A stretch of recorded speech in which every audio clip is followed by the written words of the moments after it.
as there are many of the ancient gods and monsters of folklore and mythology.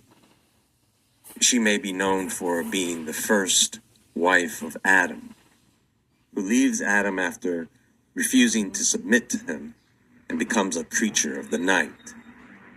Or she is a horde of malevolent spirits associated with storms, desolate places, and disease. She is sometimes associated with the serpent in the Garden of Eden and is considered a queen of evil spirits, Lilith.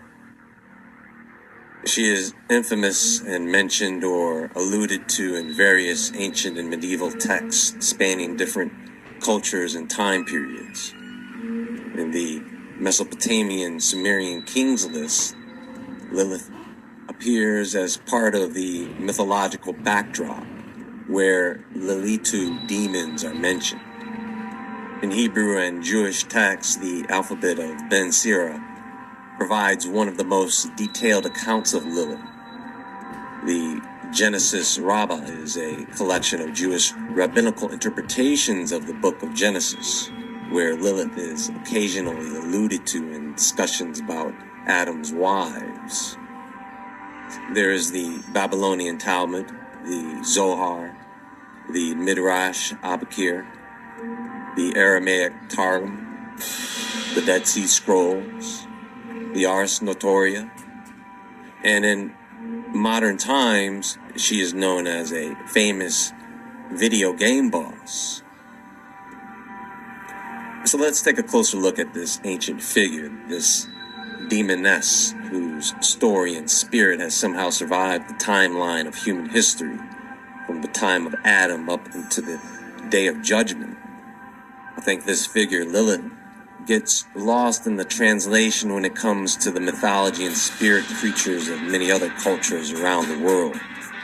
Lilith may not have been a real physical being, but even today we have many in the world who definitely embody her spirit. Real life night demons.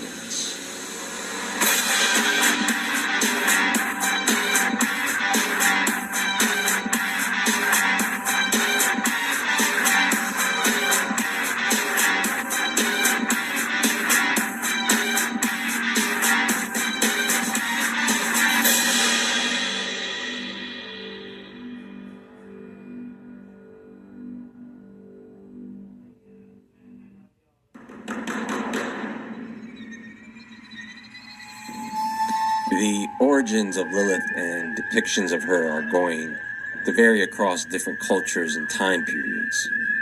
But the themes attached to her are darkness, rebellion, and feminine power.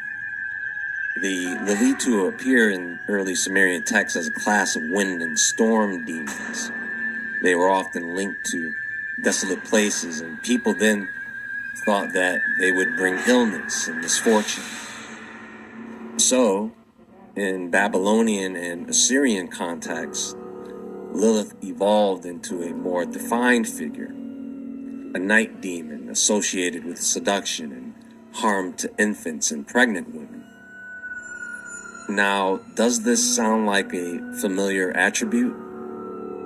At one point in time, Lilith was portrayed as a protector of children, in the sense that in Jewish folklore, they used amulets on children or infants to protect them from the harm of Lilith. She honored that pact, and so children in turn were protected from harm in general, since Lilith was thought to be the one causing them harm.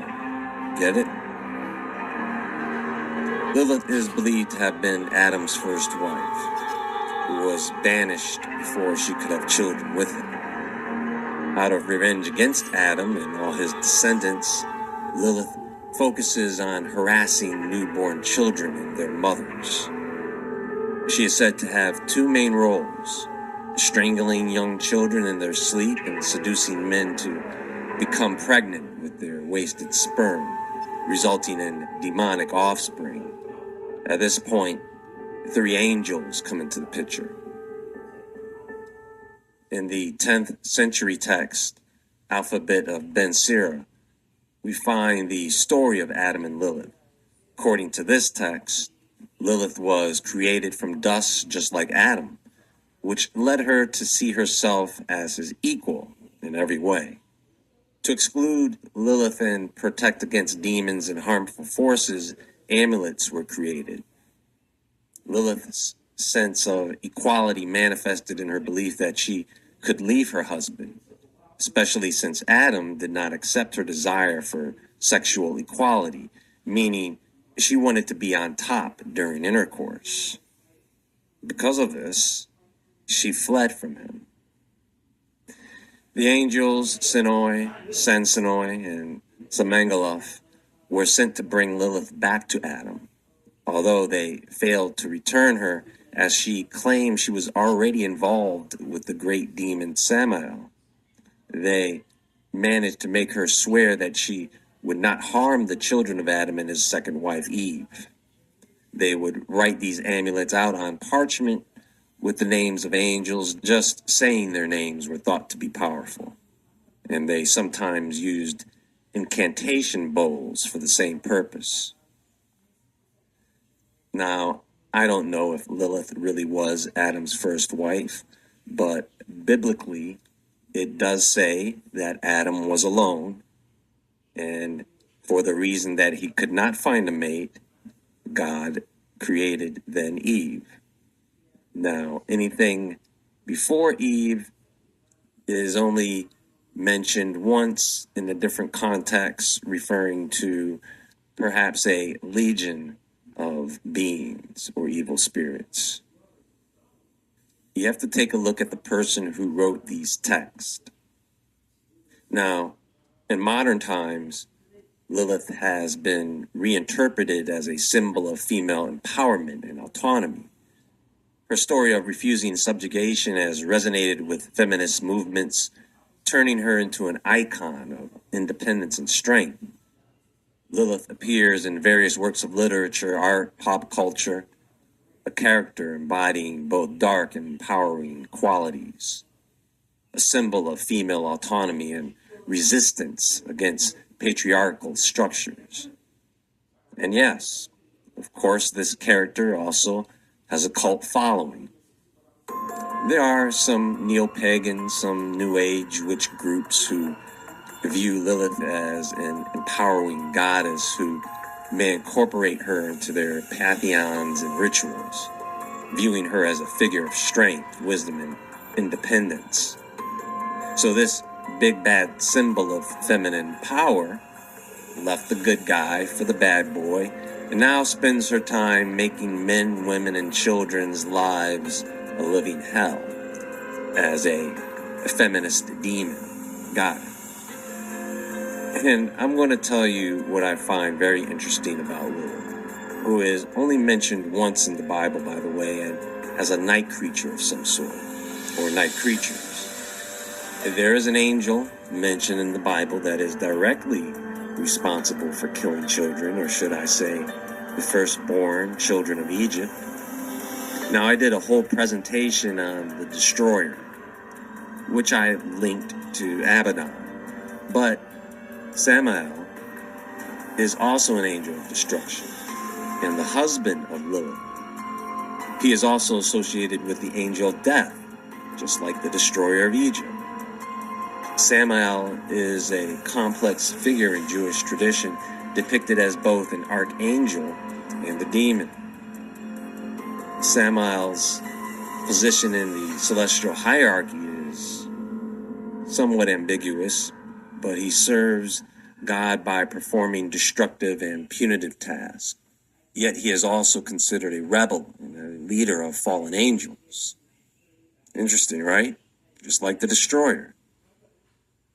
In Kabbalistic texts, Lilith and Samael are portrayed as counterparts, both embodying rebellious and demonic traits. Their union is symbolic of chaos and opposition to divine order.